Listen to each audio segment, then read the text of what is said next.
Okay, thanks, Sanji. Thanks for inviting me to come along and speak. Um, when I read interviews with filmmakers or watch them on YouTube, it really occurs to me that there's so many different ways that we can go about this craft.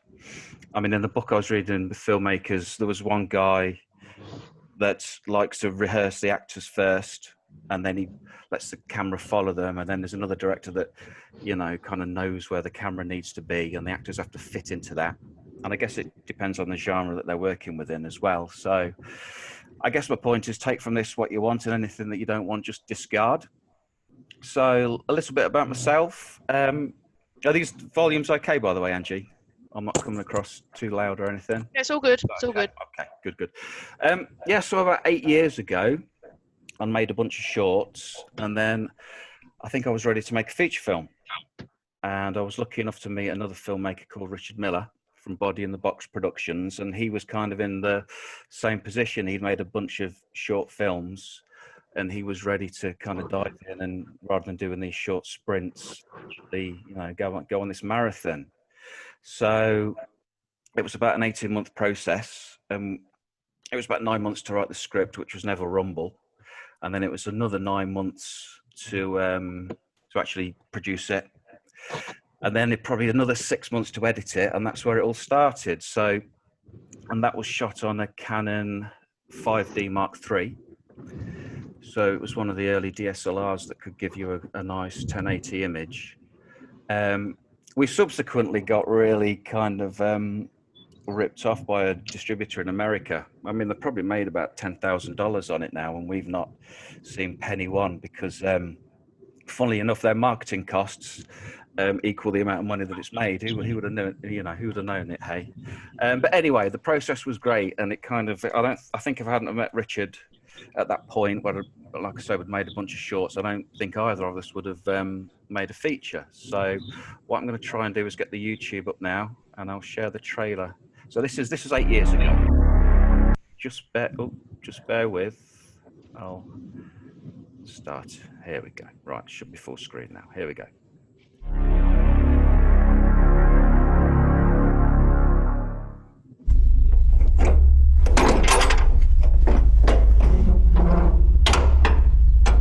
So you agree with me then? That you were wrong? Yes. And you agree with me that everybody deserves a second chance?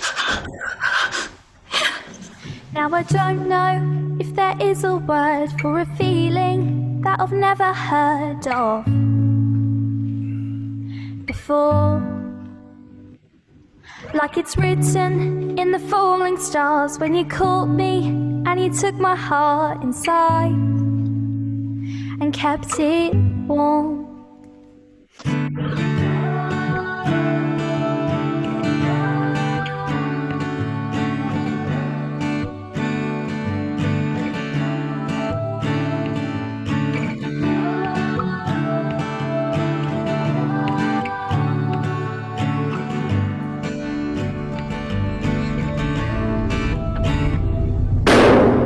Lucy went missing at 8:30 p.m. on Friday the 17th of May. I don't understand. I mean,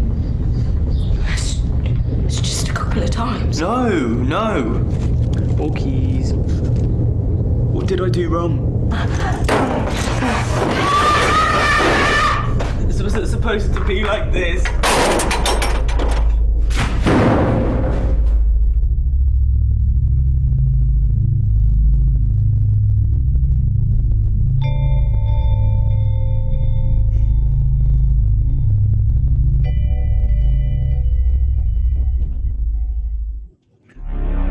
Okay, so that's Never Rumble.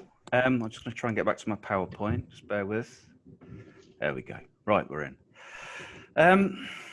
So it's quite an odd thing to co-write, or especially co-direct a feature. They say that most people that co-direct are siblings, like the Coen brothers, or the guy and girl that did the Matrix movies. I guess it's because they have that kind of affinity and they've got a shorthand. I think the way Richard and I got around it is that we just talked a lot. So when we were writing the script, well, when we first met, we were kind of talking about what kind of films we like, even geeky stuff, what kind of edits we like, focal lengths. I mean, you can drill right down. So through the writing of Neville Rumble, and then obviously the pre-production, all that kind of stuff, it was just lots and lots of chats.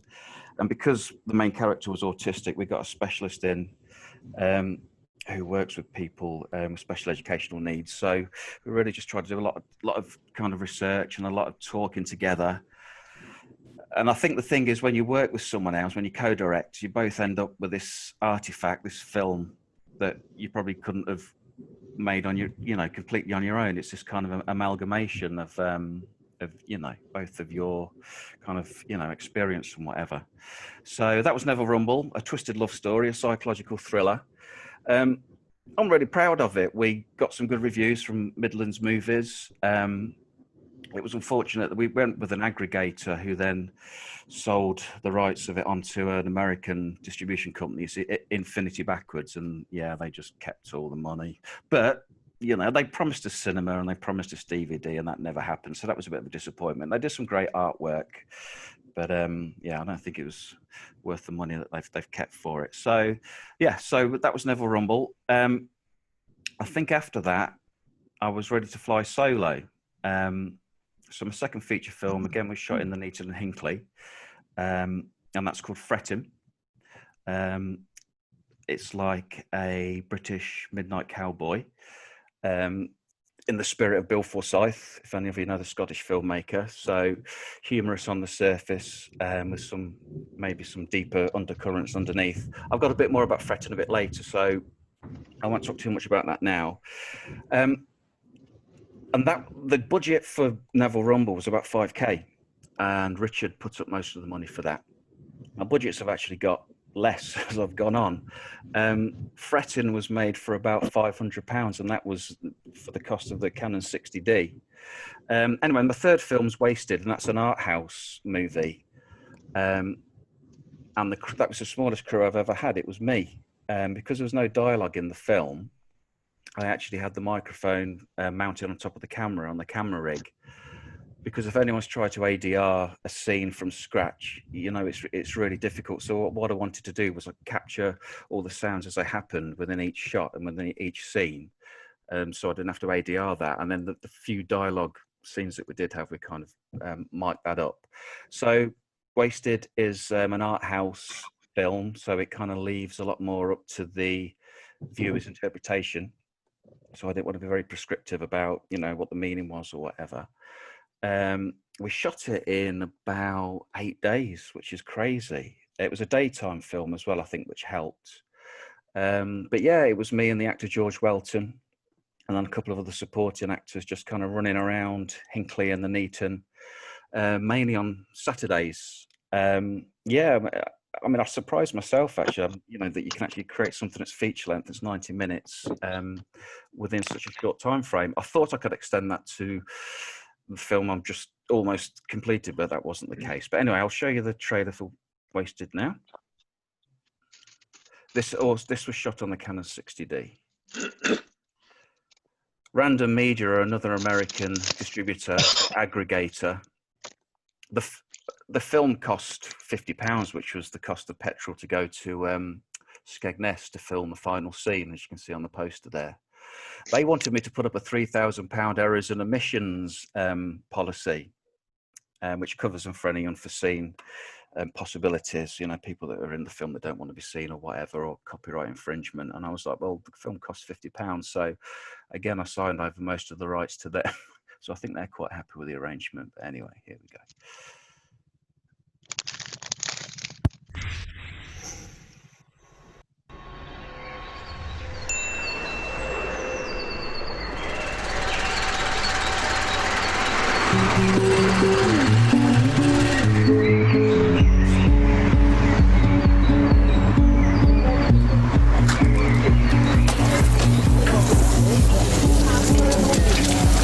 What are you doing? You're not to do that. Wait! You can't just walk up and do that. Who do you think you are? Phone the police, David. Put the police on the phone.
Okay, so that's wasted. Let me just get the PowerPoint back up. Okay, so that's my introduction, really. So 8 years ago was when I first made a feature film in the Midlands. Before that, it was a bunch of shorts. I thought we'd talk about distribution. I mean, that's the process that most people leave till the end of the filmmaking process, but I think it's something you should consider at the start. And to my mind, there's kind of three main ways that you can go. You can go the self-funded way, which is kind of what I've done. You haven't got to answer to anybody. You haven't got to ask anyone's permission. The downside is that you haven't got any built-in distribution at the end of the process. You've got the second way, which is maybe to go through someone like the British Film Institute. So they're the gatekeepers of the lottery money. If you are lucky enough to make a film with a BFI, especially a feature, you then got all that distribution at the back end and the inherent promotion. It's obviously just really hard to get a feature funded. The BFI do the iFeatures program. A filmmaker in Leicestershire, Al Coulson, suggested that the way to get in with the BFI is to make a short film with them first, and obviously, so getting to know your process, see how you work together. And districts have different creative hubs. So I've thrown my hat into the ring with a short film with them. So we'll see how that goes. And then I guess the third way is to go to, there's a dentist there, is to go to private investors. I'm sure lots of you, especially the Nuneaton Moviemakers, will have heard of Simon Cox, who made Invasion Planet Earth. And I think he got together over a period of like 8 years, $250,000, I believe, from private investors to put his sci-fi drama together. And he's got distribution through Bulldog distribution down in London, I believe. So, yeah, so the route I go is self-funded. And we'll come to some of the cheapskate solutions I've had for kit a bit later on. And the distribute, when you self-fund, there are aggregators out there of, I guess, varying quality. I've been lucky enough to find a guy called Mike Reed from Render Yard. And he's quite good at getting the films out there, and he's got lots of contacts with digital platforms worldwide. So he was a distributor for Frettin. Okay, so that's distribution. I'm Facebook friends with the distributor High Flyers. I don't know if I'm breaking confidentiality, but I asked him a bunch of questions a few weeks ago. I'll just focus on questions 2 and 4. I'll quickly read the question. At High Flyers, I can see you're looking for well-defined genres. So basically, I'm asking him: is there a space for indie filmmakers? With boutique distributors. And his reply here is: we don't tend to look for any particular genre, as what's flavour of the month one day isn't popular the next, but we do tend to cover most genres. And if you look at their website, they're mostly horror films. The ones that tend not to work at all, and this was bad news for me on the film I've just finished, the ones that tend not to work at all, unless they are big office hits with stars, and even then some struggle, are comedies, dramas and romance. So they're the no-nos. The market for micro-budget stuff is still there, as long as the quality is good to pass the ever more stringent digital quality QC checks, the quality checks. With physical retail in free fall, every title we have has to work on digital. And as the amount of product being presented to the platforms increases, so do their quality checks, and they get even more rigorous. We've had quite a few titles that we've taken off the list in the last 12 months because basically the quality of the video or the sound wasn't good enough. And I'll jump to my last question. I asked him what's the most important tool, because I was at the point with Sam and Dan Get Lost where I was starting to think about the marketing. It's not quite finished yet. But what do we need to do to market our films to distributors? I asked him, is it the poster? Is it the trailer? Is it the online presence that we create socially ourselves and a built-in audience? And his reply was all of the above, really. But initially, it's a great trailer and artwork. So those two main things, a great trailer and a great artwork. I know some people who buy titles just based on that and never watch the full film. Obviously, this is other acquisitions managers that he's talking about, other distributors. We always watch the full film at Hi-Fi's. If I'm being honest, I have never found a great online presence has ever made a difference to the sales of a film, unless it's a big film and a lot of money has been spent hyping it up. The main thing to remember is to forget your artistic credibility. Don't be precious about what you've made, because distributors want to sell films, not particularly have works of art. And this is quite candid. We have had some great films with stunning original titles and artwork that we have had to make look cheaper and more generic just because we know that they will sell well in Asda. And he says that it gives me no pleasure whatsoever to say that. So that was quite a nice, candid response from a distributor. I mean, my takeaways from that are the fact that a good trailer and a good piece of artwork are key. Because I mean, I never got into filmmaking to be a marketeer, and it's probably the part of the process that I least enjoy. So just to hear that a good poster and a good trailer kind of heartened me a little bit. So, okay. So the method that I employ, because my films cost maybe 2 bags of chips, a couple of £100. I use something called the Robert Rodriguez method. I don't know if anyone's seen El Mariachi, which was Robert Rodriguez's first film. He put himself through a health clinic. You know, the clinics where they do tests on you. You can go in.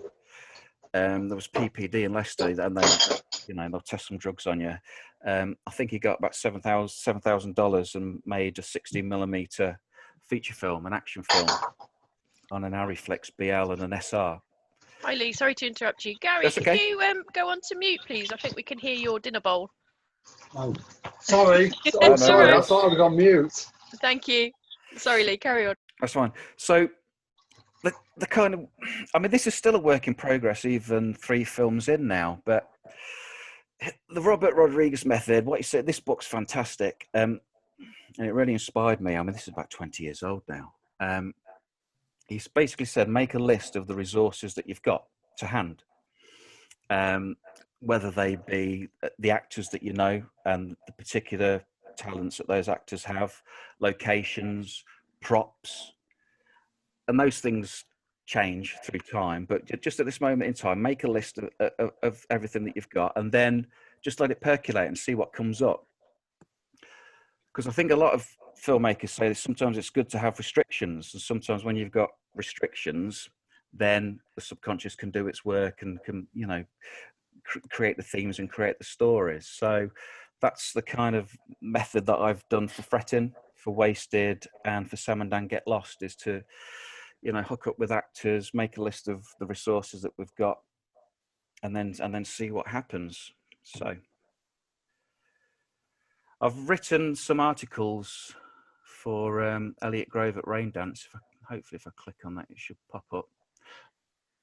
That kind of is a shorthand, a précis of his book. Yeah, so there it is. So if you're interested, I can send that link to you, Angie, as well, if you want. So Yeah, that'd be great. Thank you. Yeah, when I was making Frettin, I was coming to the end of the process of making Frettin, actually, and I thought, well, I'd quite like to enter it in the Raindance Festival, and if I write some articles for them, maybe that'll get me a little bit more of, a bit better position. It never happened, but anyway.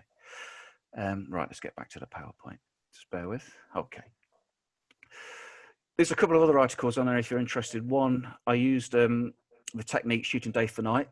So there's a couple of night scenes that were shot in the day in Frettin. So you can really judge whether I pull that off or not, but there's an article there. And then there's another article about dialogue as well, about how to write dialogue in your scripts. Excuse me interrupting. Would it be possible to put those addresses on the chat pod, please? Good idea, Brian. Yeah. If you want to send them to me, Lee, or you can do that yourself. Shall I send you the PowerPoint at the end? Yeah, we can do that. Yeah, let's do that. Share are you happy for us to share the PowerPoint with people who want it?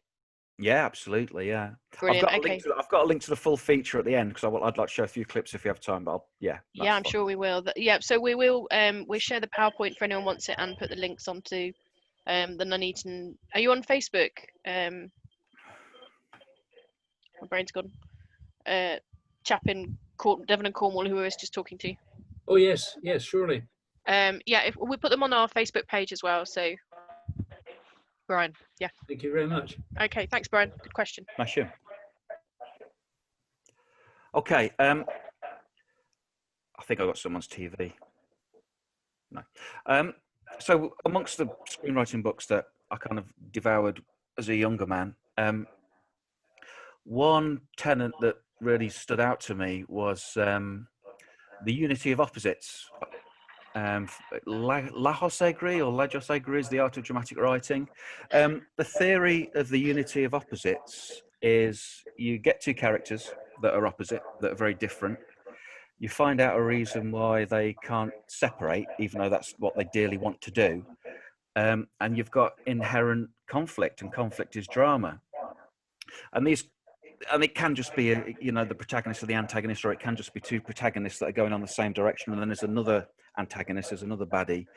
But it's just a device that's worked really well in Frettin, I think, and worked really well in Sam and Dan Get Lost, where you've got two very different characters and they kind of find themselves in the situation. So it's always just something that I've borne in the back of my mind when I'm creating my scripts. And it's worked really well for me. So I just wanted to flash that up there for you. Okay, so just to talk about the Rodriguez method in relation to Frettin.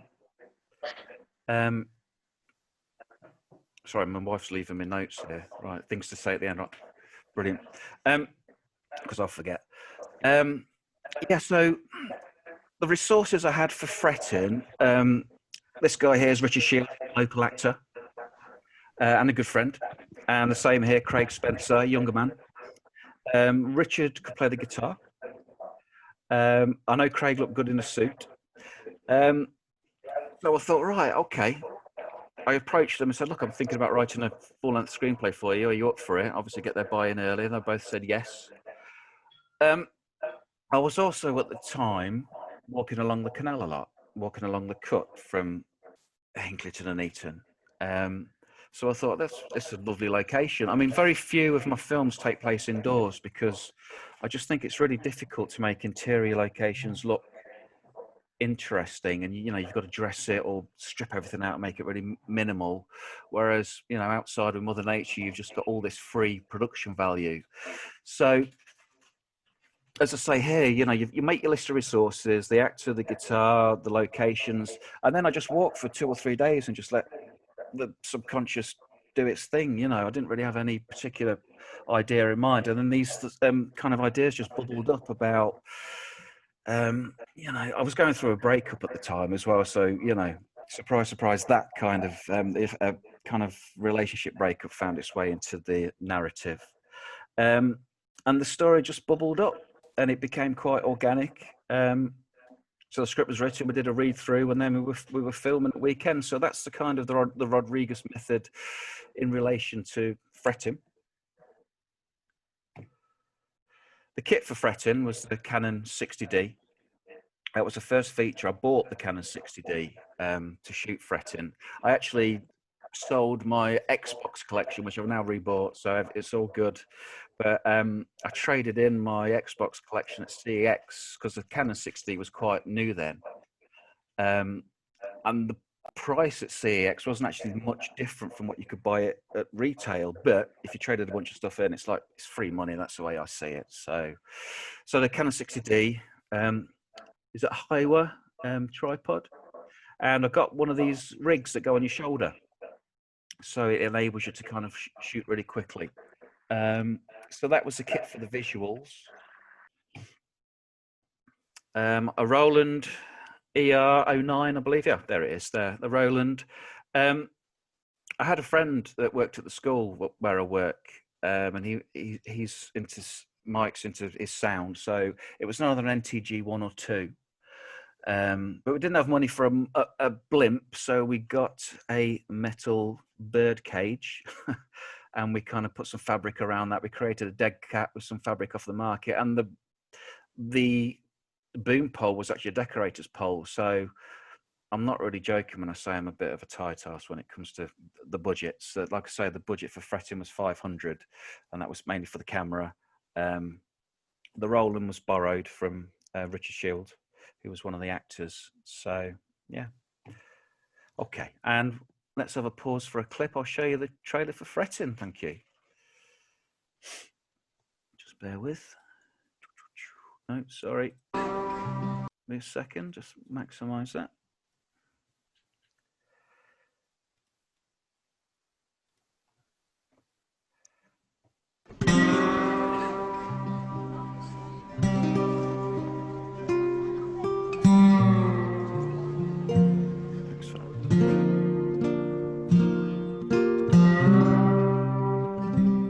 You make your world.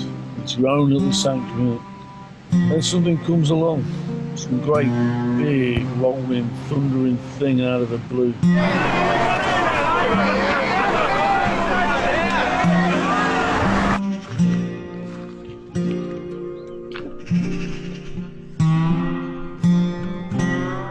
Nasty way to go, that. Look. You can have up in there for tonight. Just for a night. Look, lad. I don't want to know your story, okay? But obviously, something's gone on. I've got a plan for getting the busking up and running again. Well, we're going to have to be light on our feet. Just for a while. Hey, oi! Stop! You put that back! Put that back! Give me that back now! Give me that! Give me that! Someone call the police! Hey, it's my guitar! He's robbing it!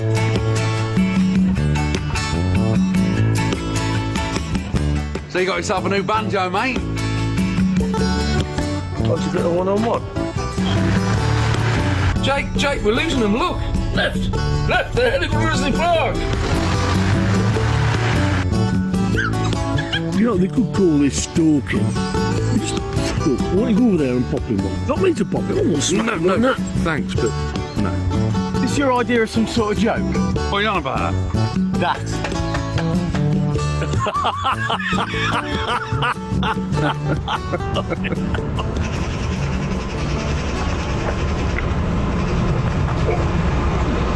So you think you're a clever pal?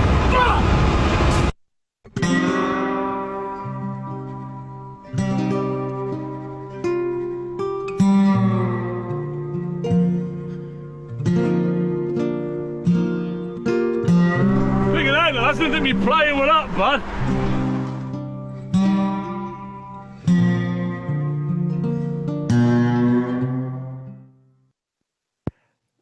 You know, it's amazing how lovely people are. Like the football team, it's a Sunday league football team. I spent the weekend phoning around and trying to get a team that was interested. And this one manager said, "Yeah, we'll help you out." Crowell FC, that was it. And they lost like 5-0. It was one of the last games of the season. But despite that, they hung around for 2 hours and just played Let's Pretend with us, just to get in the film and do a bit of acting. And the same with the Hinckley Exchange. They opened their doors for us at 8 o'clock in the morning. I mean, Saturday's the busiest day.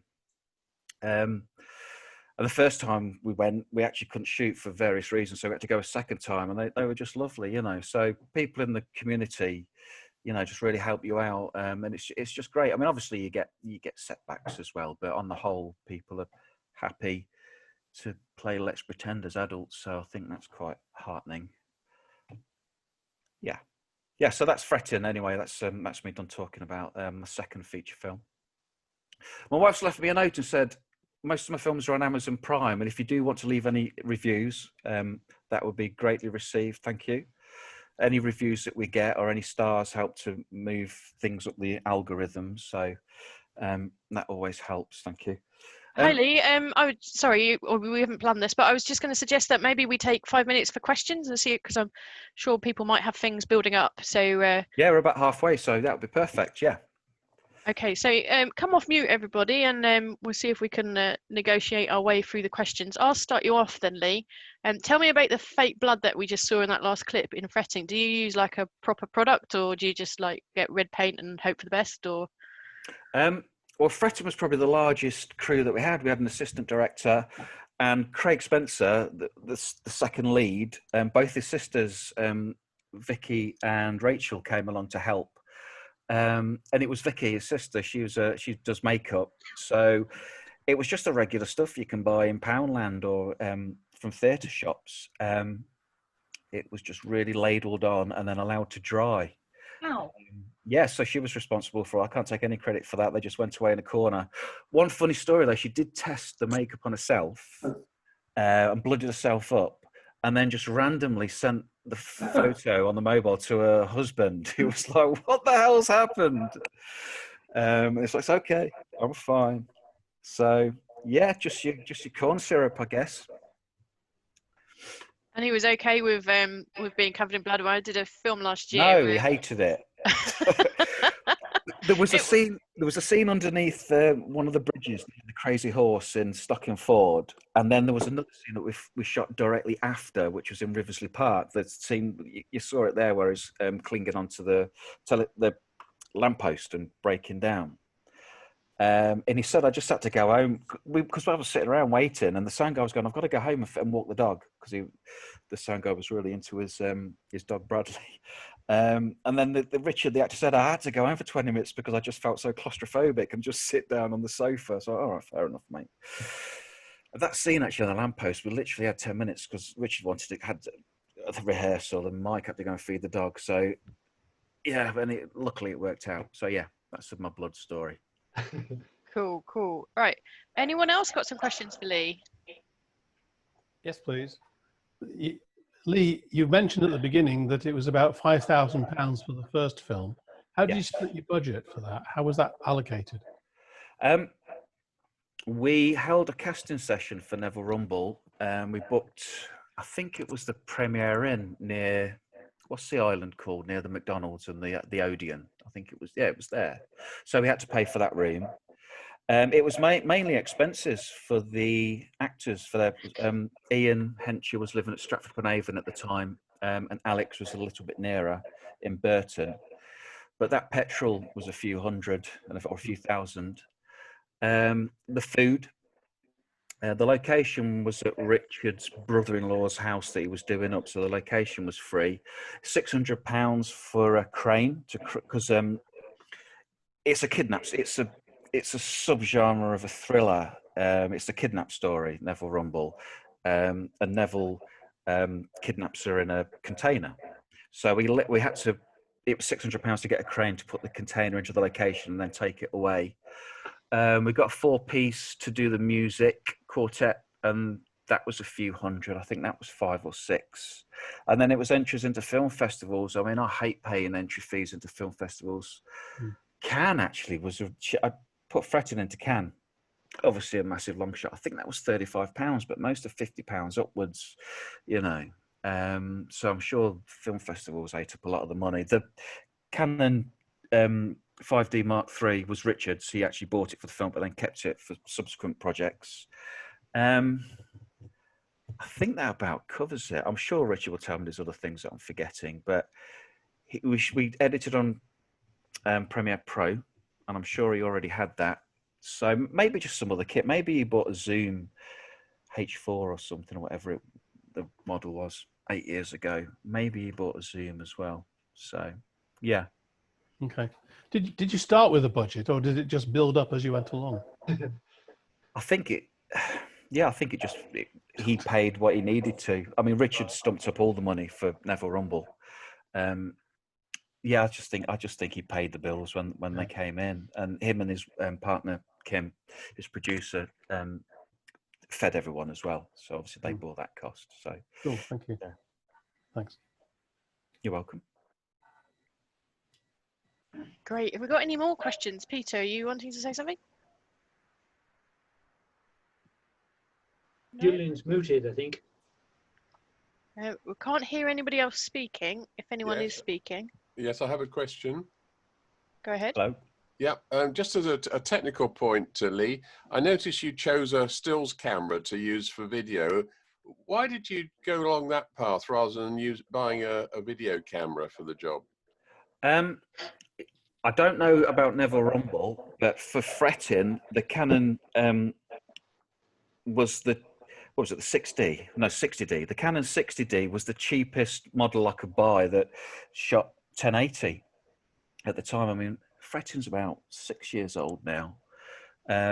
Yeah, so I think it was just for purely pragmatic reasons. It was the cheapest 1080 camera I could buy, and obviously I wanted a DSLR so I could switch out the lenses. I did mostly use the Canon kit lenses on Frettin, which were fine, I think. I've kind of changed that method a bit later on, but yeah, cash. What sort of cost was involved then? It was 500 from CX. It was second hand, but it was in pretty good condition. I mean, it's obviously always a worry buying second hand, but yeah, I mean, actual cash. It was the Xbox collection, and also my dad had given me an X camera that he wasn't using anymore, and there was a nice lens with that. So I think that added a couple of hundred to it. I think I paid £50 actual money. So, but yeah, I just wanted to dive in. Obviously, the Canon 5D Mark III was Richard's, so I needed a camera, and that was the cheapest one I could find. So, yeah.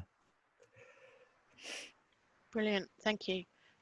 Anyone else got a question burning away? Hello, Did you can you edit hear me? that Hello. question yourself? I think there's a couple of people trying at once. So Sorry, I heard Brian. a female voice. Hello, that's me. Hello, Hi, Susan. Susan. Did you do your editing? Yes, I edited. I've got a Mac Mini, which isn't really up to the job, but I found a few workarounds now, and I use Final Cut Pro 10. So yeah, I mean, sometimes I say it's a bad idea to edit your own films because you can't kill your darlings. No. I'm quite childlike, and I just like to do. I love editing, I really do. So and I can't give that up. So I don't. But yes, it's very important though to get your editing right, isn't it? Yeah. Tell the story. I mean, if there was an editor that came along that, because the thing is, you put hours and hours into the post-production part of making a feature film, you know, and I think it's very rare to find someone that will put in as much effort as you. So as well as a selfish thing where I want to, you know, edit it myself because I've got a picture in my head. Yeah. And it's also, you know, and you want to experiment as well, but also, you know, you're not paying anyone. So I think it would be rare to find an editor that could put the hours in that you could put in yourself, you know. And as you say, you've got the picture in your head how you want it to look. Yeah, not all the time. Sometimes it's the experimentation, and you know, you get something you weren't quite expecting. But yeah, I think a lot of the time you've kind of got a good idea about where you want to take it. But as I say, I'm not saying that's the solution because, you know, Frettin ran to about 1 hour 44, 1 hour 40, and I'm sure there's, you know, 90 minutes is the ideal, isn't it? So something zips by. So I'm sure there's 10 minutes that someone else could have excised from it. But yeah. Yeah. Thank you. You're welcome. A second pair of eyes on something and different views of the shots and such like can be useful, I think, sometimes if you have a separate editor. Yes. Yeah. I mean, I do ask people to come in later on in the process and then, you know, be brutal. Sometimes that's not easy to hear, but then you have time to process it. But yeah, you're right. You can just get too close to it and get too stir crazy. And yeah, yes. So you can be that good script editor or the editor for, you know, someone else, can't you? Because you're just not as immersed into it. So yeah, absolutely. But